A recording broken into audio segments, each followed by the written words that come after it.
महाकाल के पुजारी ये दुलारी हमके बनाला बलम। हई महाकाल के पुजारी ये दुलारी हमके बनाला बलम।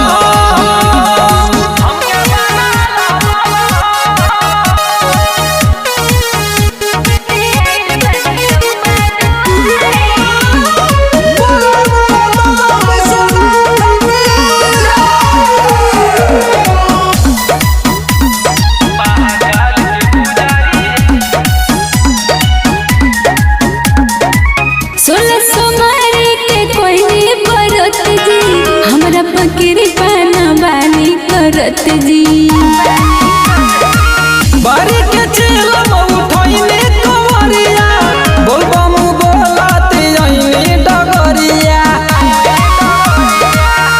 आइने सुके शिवाला में हम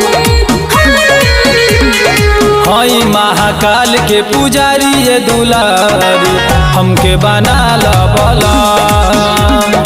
हई महाकाल के पुजारी ये दुलारी हमके बनाला बलम।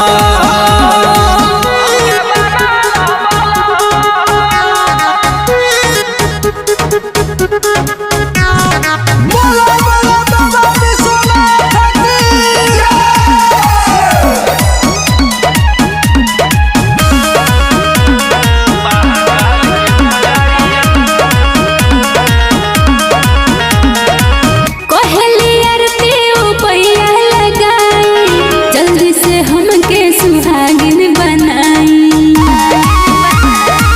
ये बम काहे बड़ू परेशान हो राजन में से अभी बड़े नादान हो।